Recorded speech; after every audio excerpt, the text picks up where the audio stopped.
Hey there! Welcome back to Reddit Dating, best channel for cheating stories. Make sure to like and subscribe the channel for more spicy stories. I recently discovered a cell phone video of my wife sleeping with her employer. I also discovered a dozen images of the boss jacking off. I'm the tyrant who poured beer on my wife's head over the weekend after discovering unsettling poems concealed in a closet. Today, just as I was about to move on, I came upon a dozen or so photos and videos of the boss, mostly of him jacking off.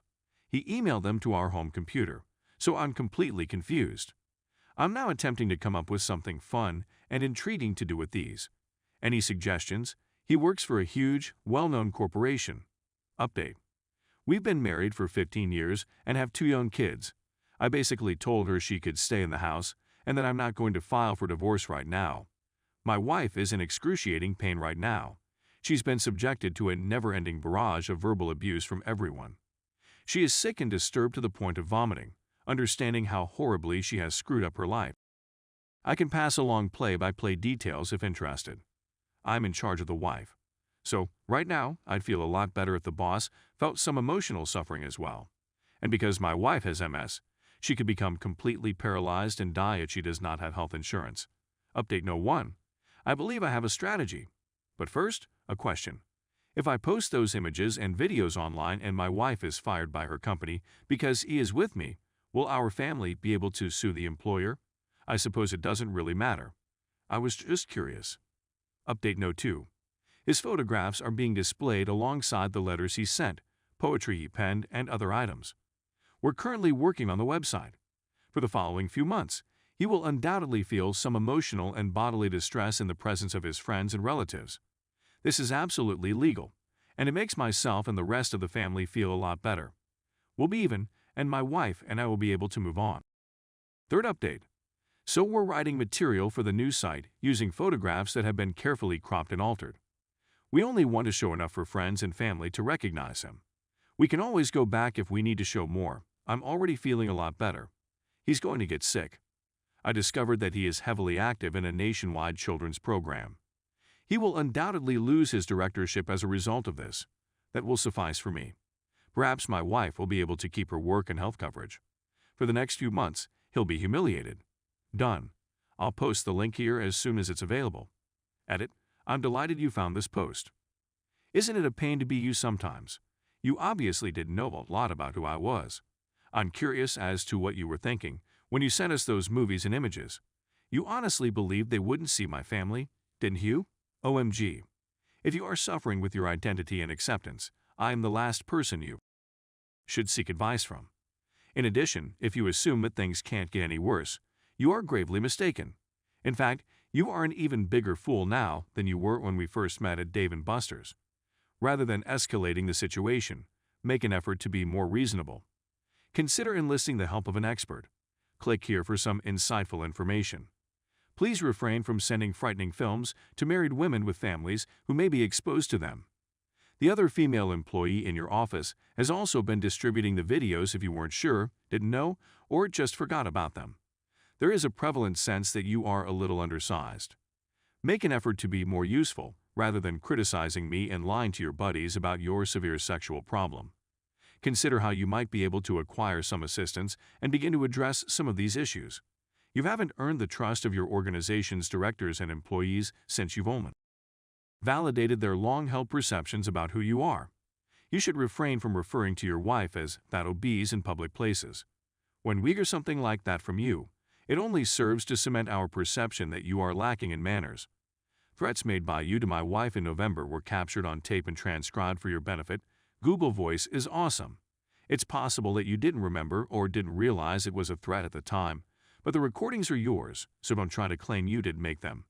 This might potentially reach a new level of sophistication if the audio is passed over to the proper authorities.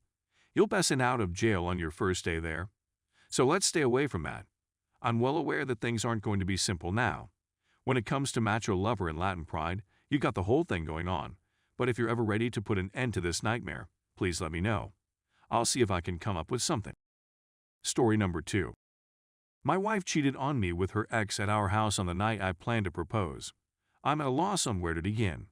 So we'd been dating for approximately 3.5 years at this point, met in college and reconnected and later dated. I had been working late all week because the business in which I work is experiencing a busy period.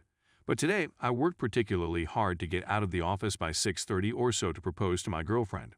I had been debating when to propose and concluded that last night would be the ideal time because I couldn't wait until after the busy season was over to ask her to marry me. I went to the best restaurant in town and picked up my takeout order as soon as I came out of the workplace. I was fortunate in that I was the first phase back in the office. After dinner and my proposal, I even went out and rented the movie Tenet for later that night. So I pull into the parking garage and enter. When it came time to unlock the door, I heard some decent music playing, and I believed she was planning a surprise visit. I was correct. I stroll into the restaurant, set the takeout bags on the counter, and walk out the door to the parking lot. When I open it, there's a guy, her ex, according to her, pleasuring in SFW terms, my girlfriend inside. I didn't know what to make of the situation at the time. I anticipated today would be a regular day of being overworked for 6 to 5 hours a week at work, followed by a surprise visit from my wife at her house. To be quite honest, I have no recollection of what I said or did. All I recall is her saying, "OMG, OMG, OMG, you weren't meant to come back. I'm sorry, blah blah blah," and then disappearing. The next thing I know, I'm in my car, driving over to my work partner's house, where I'll spend the next few hours sobbing as I explain my complicated stay-at-home proposal notion to him. All weekend, up until I just returned, he graciously allowed me to crash on his couch. Throughout the weekend, she had been spamming my phone to the point where I simply contacted her and said, "You need to be gone Monday," and then banned her number. Even for me, this was a serious setback, but I have zero tolerance for dishonest individuals. I'm in a lot of discomfort. That I've wasted nearly 4 years with this girl only to have it end in this manner makes me feel a little bad about myself. So it was the end of me. I've returned to my flat, and she's been beating on my door, merely demanding to speak with me, which I politely deny. We have mutual contacts who have tried unsuccessfully to encourage me to speak with her, and I have rebuffed their attempts. I recently spent the majority of my savings on this ring, and now I'm not sure what to do with it. It's a bizarre situation. My lease is soon to expire, therefore I'm considering moving elsewhere and applying for jobs in a different location. I'm just not able to deal with this mental baggage any longer. I anticipated today would be a regular day of being overworked for 6 to 5 hours a week at work, followed by a surprise visit from my wife at her house.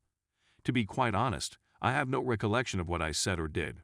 All I recall is her saying, "OMG, OMG, OMG, you weren't meant to come back. I'm sorry, blah blah blah," and then disappearing. The next thing I know, I'm in my car, driving over to my work partner's house, where I'll spend the next few hours sobbing as I explain my complicated stay-at-home proposal notion to him. All weekend, up until I just returned, he graciously allowed me to crash on his couch.